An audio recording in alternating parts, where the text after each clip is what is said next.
Well, hello, good evening, and welcome to EduPulse Live. We have not done this in quite some time, so it's brilliant, an absolute pleasure to be back. We decided to pay the fee, guys, and we've upgraded with Riverside.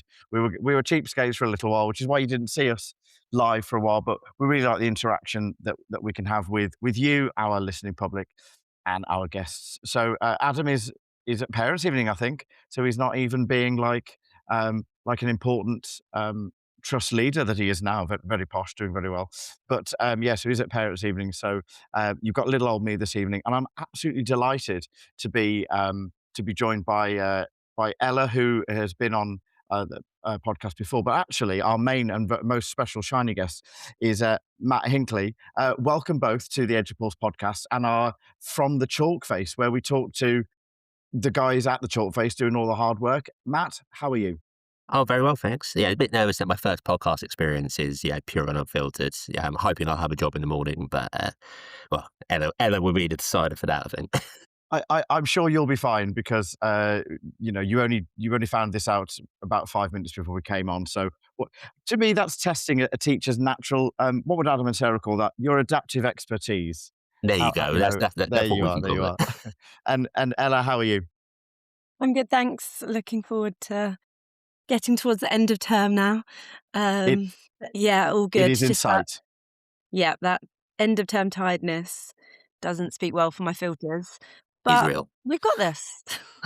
We have absolutely got this. And so tonight, everybody, we will be talking. Well, I call the episode kind of AI and me, but it's really because Matt, you did a piece at the recent TDAPE conference around AI, and I can't wait to get into it. But with our first time guests, what we like to do is speak to them and kind of say, Matt, who are you? What have you done? And a little bit of your story to kind of to where you are now.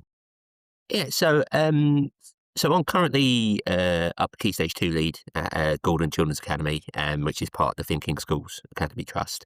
I've not really been teaching that long, really. This is my fifth year in teaching, and prior to that, I worked in marketing for about 13 years. Um, and when I left that industry, they were just starting to get to grips with things like AI and stuff like that. So it all kind of fed into kind of what I think my teaching specialism is now, where I'm really working on AI, but also incorporated digital as well into like day-to-day practice at our school. So yeah, I think that's me in a kind of a nutshell. And as I say, as you said, I recently just come off of speaking at TDAPE, which was nerve-wracking, but a fantastic experience, and one that I'm quite looking forward to doing again at some point. So it is great to be able to get out and talk a bit more about an issue that I'm quite passionate about. And Yeah, you're a and year, before we get into no, sorry, you Ella, forgot, you go. you forgot you're a year six teacher. Well, yeah, I do that too. Yeah, I do that too. Probably most of the time. You do that. You do that a lot. Work in a primary school, and you've got a lot of hats. And actually, this episode is really interesting because Ellie, you're a member of SLT at the same school, and it's going to be really interesting to get your viewpoint on some of the things that Matt's going to be talking about because he's one of your middle leaders, year 5, 6 lead. But I think it's really important to give a shout out to Kieran Mackle and the guys at Thinking Deeply About Primary Education because their conferences, they're brilliant, they're inspirational, and they're full of people like you, Matt, first time speakers, people who are doing the job out, well, like this episode, out at the chalk face and given the opportunity to stand in front of their peers and say, this is what I think is important. This is what's important to me. And what do you think? So I think a shout out to that platform is absolutely needed. Yeah, it was such a welcoming place as well. If anyone's interested in doing that kind of stuff, I'd really recommend it to anyone. Yeah, I think Kieran's got kind of speaker applications out now for Yeah, it's the the one Merseyside that's one, isn't it? yes, absolutely. Another one back up north. So if you're interested, I will make sure that I pop that in the show notes. So to today's live episode, we've got about half an hour, 35 minutes, Matt, to really crack into something something we were talking about earlier that I joke about. So I'm going to fall into the pit that you're about to introduce, which is I always say thank you to AI just because when they take over and they're about to kill me and my family, they go, wait, this guy was really polite to me and said please and thank you. And from what I can understand, you've got quite a different take on that. Yeah, and I think as we were saying just before we went on, I think I fell into that trap as well. Yeah, obviously, grew up watching the Terminator films, so Skynet is always at the back of my mind. And I think the AI overlords taking over probably won't happen. Yeah, I don't think so, not at the moment. But I went to last year it was I went to the big computing leadership conference, which if you're a computing lead like I am, it's a fantastic conference to go to. And there's a lady called Jane Waite who did one of the keynotes there all about AI. And she said two things that I kind of really took away. The first was no technology has ever been developed with the safety of children in mind, which is true. And if you're a year six teacher like me, you've probably already got sick of the WhatsApp issues that you have to solve on what seems like a daily basis. But she also really, really warned against anthropomorphizing AI. And I'm probably going to refer to it personifying because I have a better chance of pronouncing that correctly the more I say it.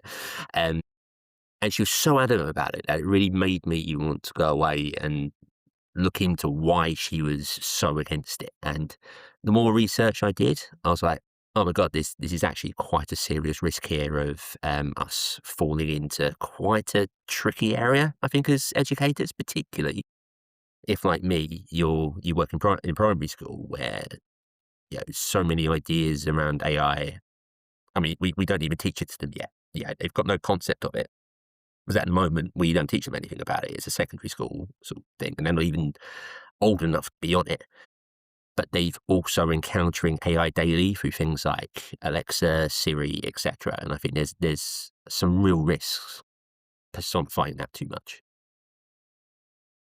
I couldn't agree more. My own experience of AI is very much one at the moment of kind of cognitive load, and I'm giving it tasks to do that don't require very much attention. And I don't mean drafting emails. I think that's a really weird thing to say, but either spotting AI in parental complaints, Mm.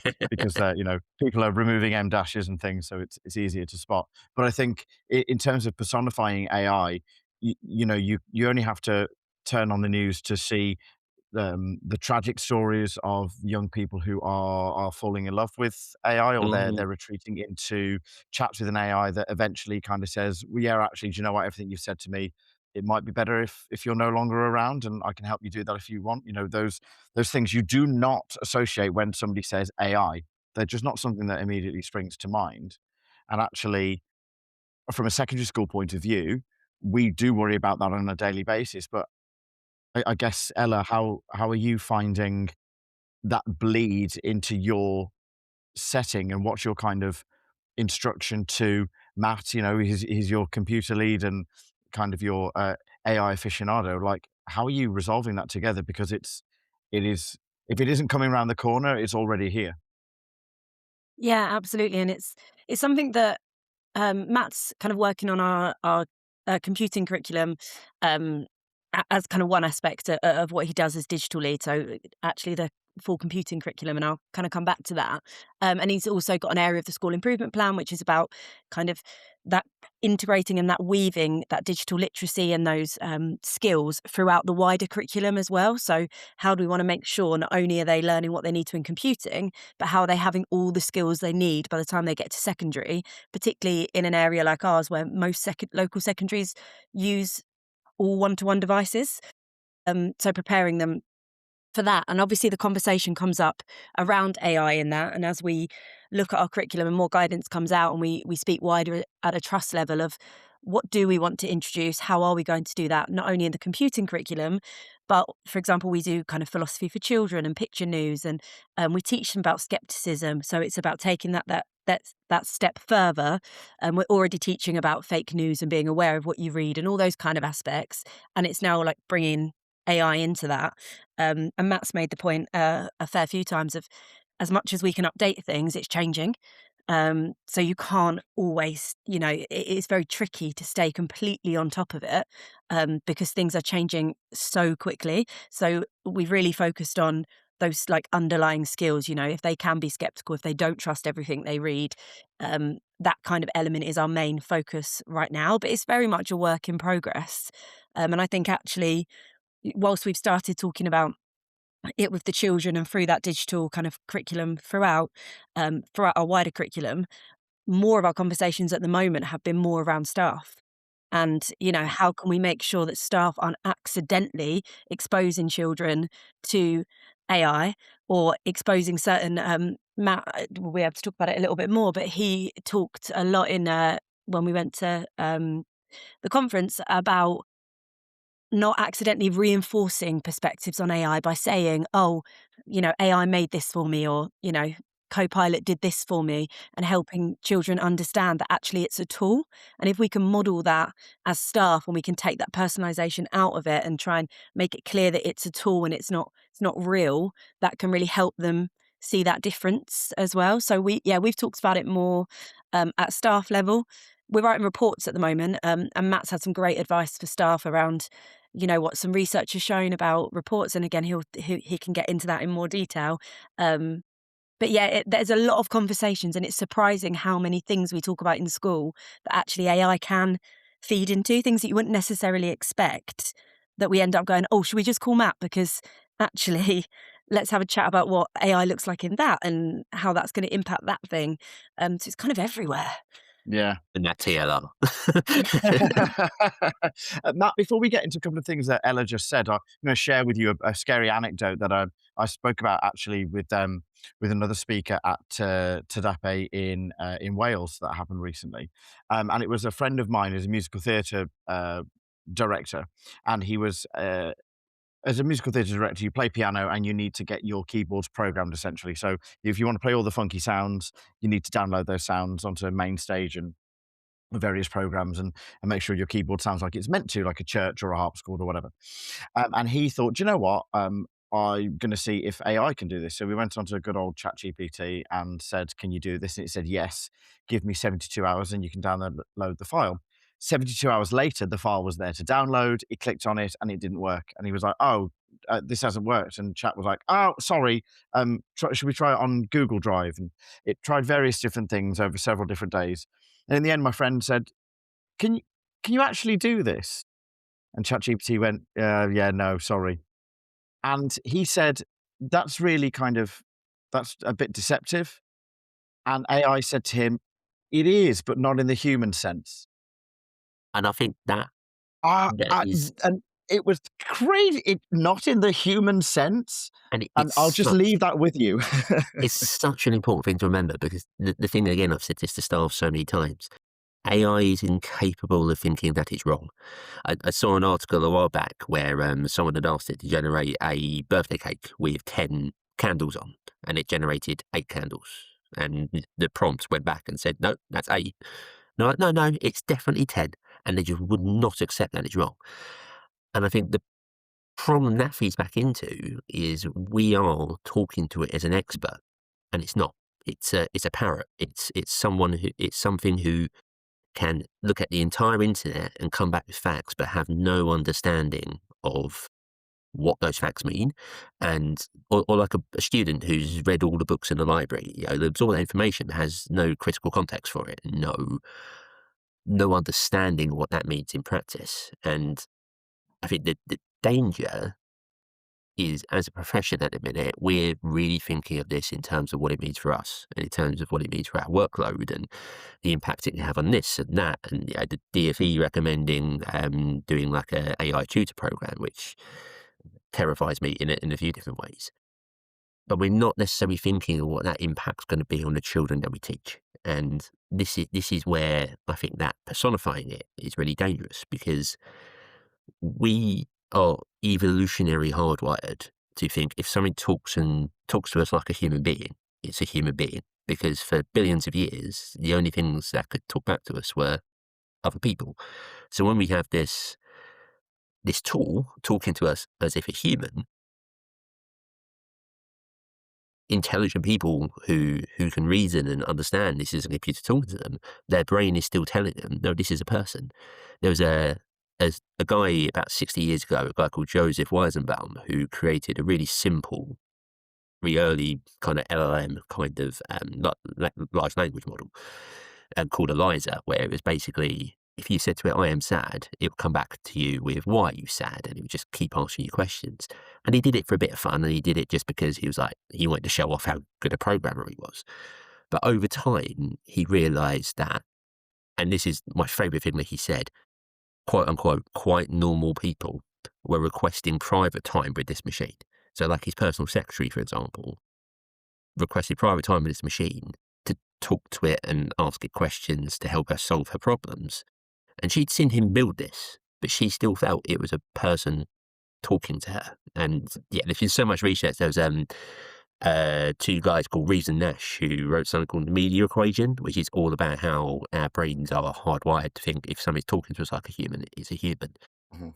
And I think it's a tricky road that we're heading down if we don't reframe our thinking around it. And like Ella said, I shared a load of stuff about how we can refer to AI in front of our pupils so they understand it's a tool, not a person. You know, it doesn't make mistakes. It, what's the word I used? It has an error, or it's broken down, or something like that. Yeah, referring to it as machine. And I think just those tiny linguistic swaps can make so much difference. You were saying, like, It- rather than it told us, like it generated, trying to That was make it. them really Mm. see that, and I definitely see it, like, with my nephew, he's 3, and I'll say, like, "Should we tell Alexa to put on your song?" And actually, what am I subconsciously telling him? Is he gonna think he's not gonna understand that Alexa isn't a person, or how that works? And it's interesting, particularly with children nowadays that have been exposed to some degree, of AI since they were young, how are we helping them realize that this is just pulling information and it isn't an expert and isn't always right, and you don't have to listen to what it tells you to do? That skepticism is so important, and I think, yeah, a really important way that Matt kind of identified that we can a very easy way to start using that in our language is to change the way that we refer to it. Because it's now Matt's pointed it out, I'm noticing it so much that people do talk about, ChatGPT like it's a friend.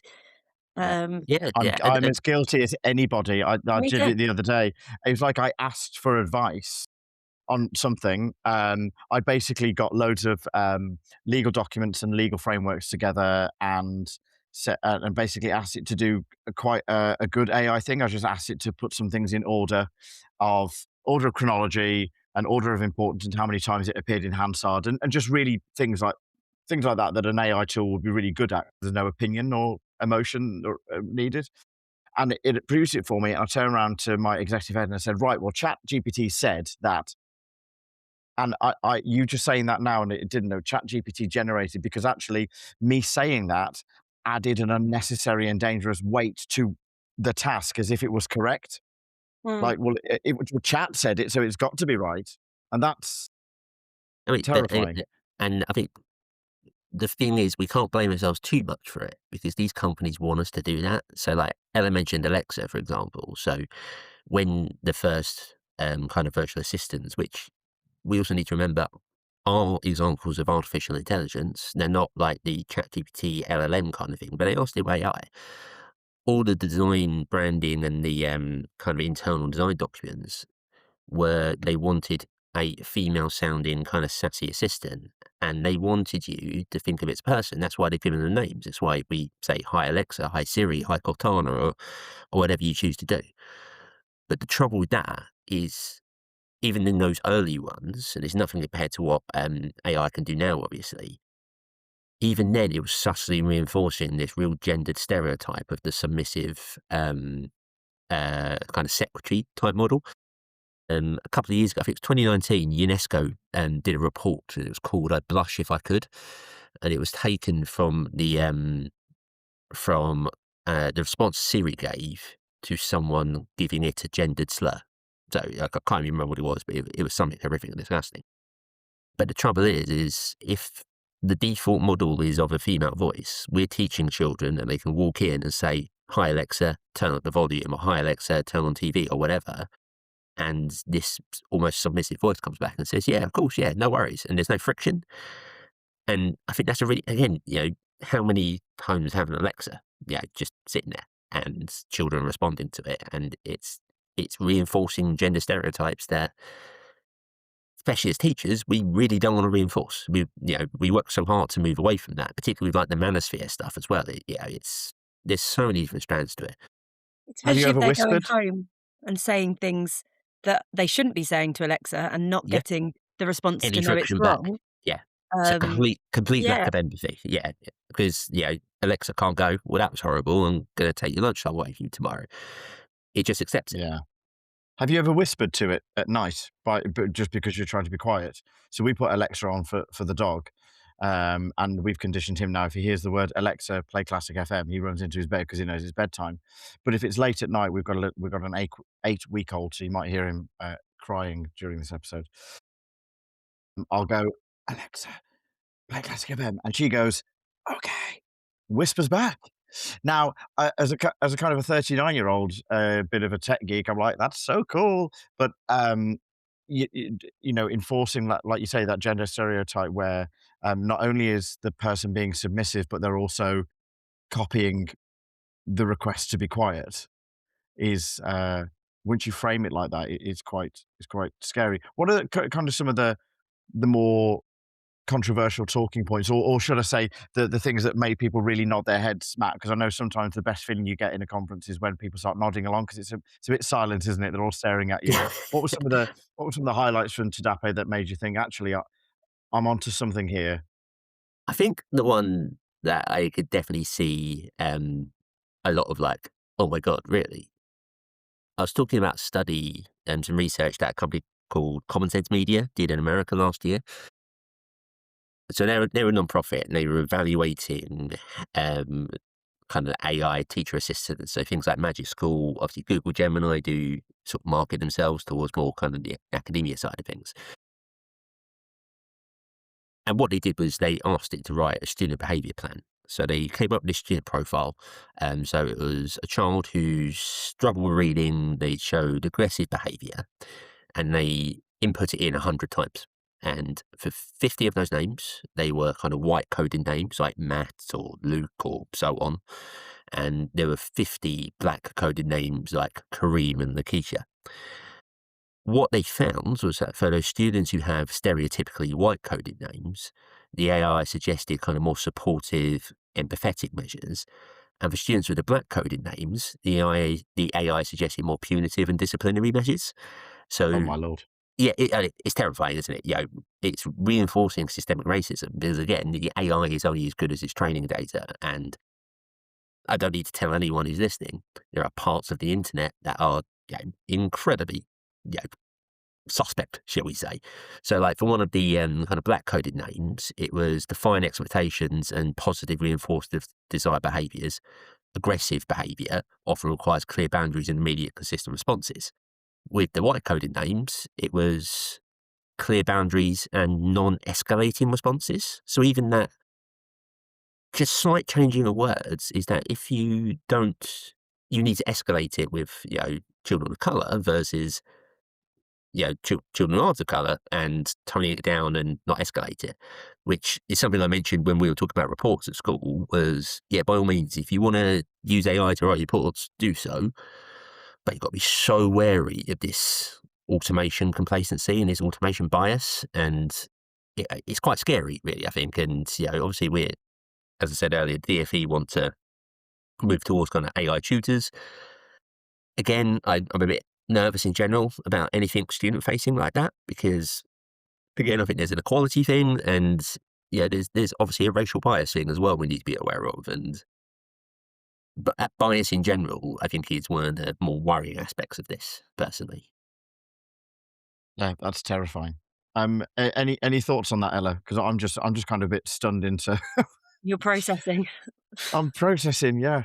Oh my Yeah, lord. it was definitely one of the moments in the conference where you kind of felt the tension in the room and the surprise of people that I think it's one of those things we're always thinking, like Matt said, whilst we are having conversations around AI with children, we're talking a lot about staff and how we can support them, and how we can make things easier. We all know, teachers' workload is so high, and a lot of people will generate stock phrases in reports or ask them to clarify. And Matt saying, look, and we need to anonymize anyway for GDPR reasons, but also, and shared it in a kind of briefing of be aware of this. And everyone was exactly the same, like surprised by that. And I think it just showed that no one had considered that could be a possibility. Like you just assume often you put it into one of these language models and you'll get something back, and we don't always think a bit deeper about that.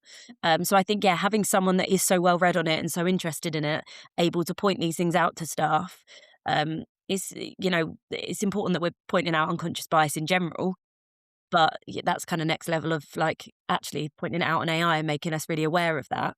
And it has all of these concerns that kind of Matt's mentioned, around, children, with the racial element, with the potential kind of, we're being very aware of misogyny and the rise of that with young people, and making sure, all of these kind of aspects make us more wary about putting AI in student facing, and we're not having AI student facing in any way, Mm. um, right now, and we're just being really aware of how staff use it around children and speak about it around children until, I'm not saying that's forever, but until we've got a better plan and a better grip on it, and of exactly what that will look like and how we can ensure that is as safe as it can be. That's kind of where we're at, and our next step is to think about, you know, um, how we're making sure with all our cyber safety stuff we do, that they are Yeah. really aware of AI. Because a really good point that Matt made in the conference as well was around kind of,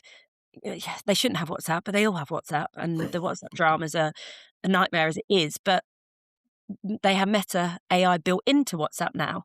And Matt, you were talking, weren't you, a little bit about some of the risks of that with our young people?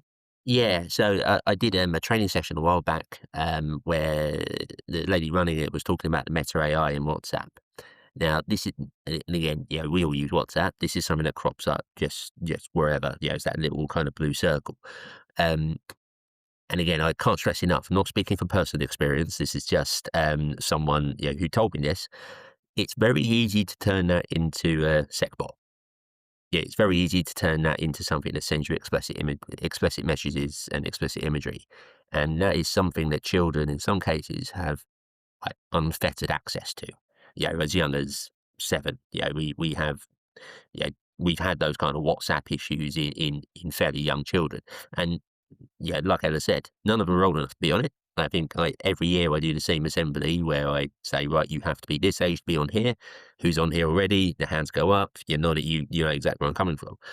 But I don't think parents are aware of how easy, how pervasive all this stuff has become. WhatsApp is a messaging tool, but there is an AI assistant in there that very easily you can start talking to your child and start telling your child stuff that your child is not cognitively or developmentally in any way ready for. I'm a dad myself. It terrifies me, to think, when my kids will be on those kind of things, how am I going to manage that? It's a tough thing, but it's a conversation I think needs to happen more. And again, I don't quite know what the solution is for it. I think, well, one of the things that Ella touched on is kind of making sure that any kind of, we have our mental health, emergency mental health people in school, they've taken their, what is it, mental health first aider. And I think there needs to be kind of a role in schools, not that we've got capacity for it, but it's coming. So we might as well, where there's this ethical element within, within kind of, within schools that takes on this whole AI thing, because we only have to look to ourselves. We're shocked that LLMs come back with these kind of perspectives, like you say, they can come back with really dark, um, racist undertones, but they were built by humans. They're not self-building, and so they're only reflective of the society they are kind of being built by. And I guess one of the things that I've personally done is if I get a complaint in, or I get a letter on, no, that's AI, or I'll write something and I'll say, is this okay? Have I messed up? Have I misquoted some law? And it'll be, no, this is amazing. You are completely right. Oh my word, you are bang on, absolutely brilliant. And then what I'll do in the same chat underneath, I will pose as if I'm the other person and say, "Oh, I've had this letter. What's the response?" They're like, "Oh, they're completely in the wrong. Don't you worry. I've got them." And so we imbue AI with this sense of moral authority that it just doesn't have the ability to make a judgment on. It can't say you are good and that person is bad. And sometimes it's really quite good at having that kind of middle ground where it goes, I think this is going to be okay. I have said, like, the other day I chopped the top of my thumb off, and I asked it, uh, for kind of signs of infection and whatnot. And he was like, "No, not answering that. You need to go see a medic." I was like, "That's good. Well, That's good. There's a well done, guardrail AI." there. That's good. There's a guard. Thank you. There's a guardrail. But we only have to listen. We have to look at Grok, and we're going out live on X at the moment. We have to look at that and just maybe there's a very meta, in the truest sense of the word, meta thing going to happen where I'm going to be rude about Grok and we get shut down. But Elon's going to it's come on personally and shut us down. Elon's coming. But there's a very serious conversation to be had about how we deal with dangerous tools that are pervasive in our societies. And I'm not sure that banning them or making them illegal when VPNs exist, etc., is exactly the right answer. And I think it's hard because, like, and again, I don't want to come across as if I'm anti-AI. I try and be as balanced about it as I can, and I think there's some really cool stuff you can do with it. So, like, one of the things we've done is we use Claude, which is, I think, one of the lesser known kind of AI tools.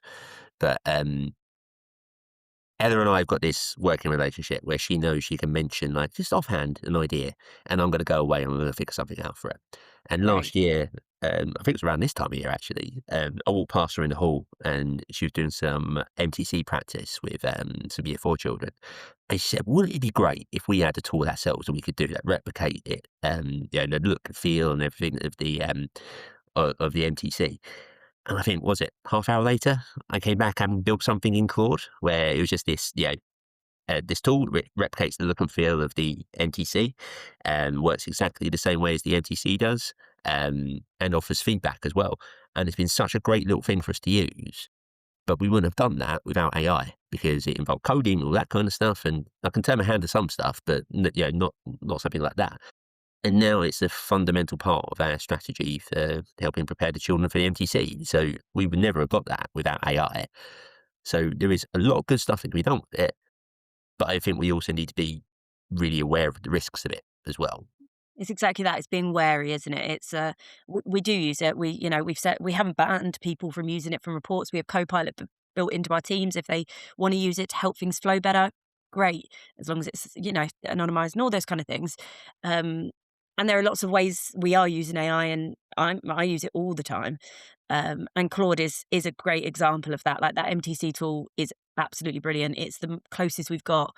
And we couldn't find anything online for year 2. Like, they do 2 5s and 10s in year 2, and we want them to get used to typing it in the that quick time that's expected, because we were finding a lot of our children when they got to year 4, they knew their timetables, but they weren't performing as well as they could have on the MTC, because you only get the try it out check for a little bit before the main thing, and they just and actually there was no point doing that with year 2s.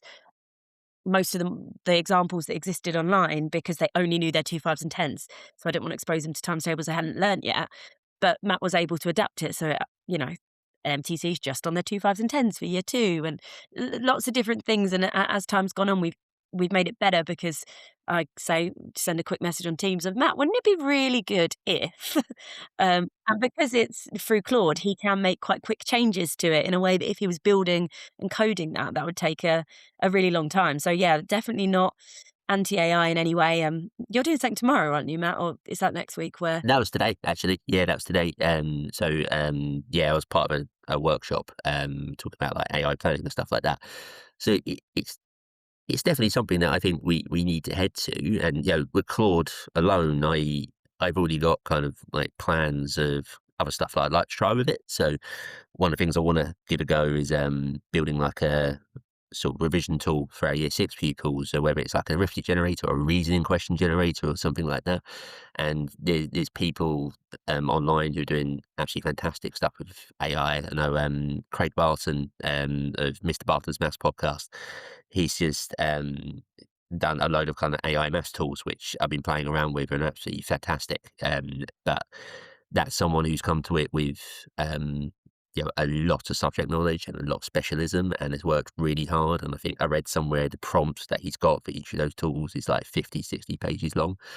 So it's so much stuff we could do with it, but I just think we need to be cautious about it. And anyone who's saying it's going to revolutionize teaching, yeah, it may well do, but we're a way off from that yet. And it's being careful, isn't it? It's like, even when we were talking about putting the MTC in front. We had to kind of go back and forth with our central IT team about kind of the safety of it. And actually, we aren't being AI people facing at the moment, but the way it's made, they can't get onto Claude. They can't, it's only in the address that they don't have access to the AI Yeah. itself, just the tool. There was a lot of kind of ethical conversations about what that would look like before we put that in front of the children. And I think that's the kind of main takeaway that I got from kind of Matt's talk and the conversations we have in general is there's so much great stuff we can do with it, but we just need to be careful, particularly when things could be student facing, and we just need to be very aware of those risks and also aware of how we're relating and using AI as staff, as well as how we put it in front of the children and what that looks like. I don't think you could have kind of brought this very exciting 35 minutes we've had to with each other to a better close. I think there's so many podcasts out there, people are talking about AI, etc. I've just not heard a conversation like this, Matt and Ella, where we're talking about the dangers of personification, because we're looking at an instrument that is tricking our young people into thinking they've got companions and friends and advice and um, yeah, friend that is there to help them, and it's just not. Matt was really keen to support all of our teachers out there doing the hard work, and you've got a blog that you're starting, where I'm going to include in the show notes, but it's Control Out and Teach. And you haven't posted anything yet, but as soon as we're gonna let everybody know that it's out there, and I'll put the link in the show notes. Yeah, I'm Is it is halfway through my first official post beyond the welcome one at the moment, so that'll be going live early next week, and I'll be talking about a lot of stuff like this because, as you say, I don't think this is an aspect that people are talking about enough. I mean, honestly, and I think we've only really scratched the surface of what we could talk about. It's fascinating, and I think it's something that more people need to be talking about. Well, I'll tell you what. Let's put a date in the diary for 6 months' time, and we'll get Oh, you both amazing! back on, and Yeah, we can have a chat, and we can just be like, "Where are we?" And we could all be in a bunker, and what I said was true, um, or things could have got marginally worse or marginally better. But that's the world we're living in. Matt and Ella, thank you so much for joining me this evening. Thank you to everyone out there who's been listening live. I think we hit 100 live listeners at one point, which is quite cool for kind of 8 o'clock on a weekday evening. Now, go spend time with your families, listeners. And if you are listening on the road to the Edupulse podcast, this has been an episode of From the Chalkface, where we talk to teachers and leaders out there who are doing the job, the hard work, and the hard yards in the classrooms every day. Matt, Ella, it's been an absolute pleasure. Thank you so much, and we'll no, have you thank back you, on soon. And good night. See you all soon. Thank you. thank you. Cheers, Chris.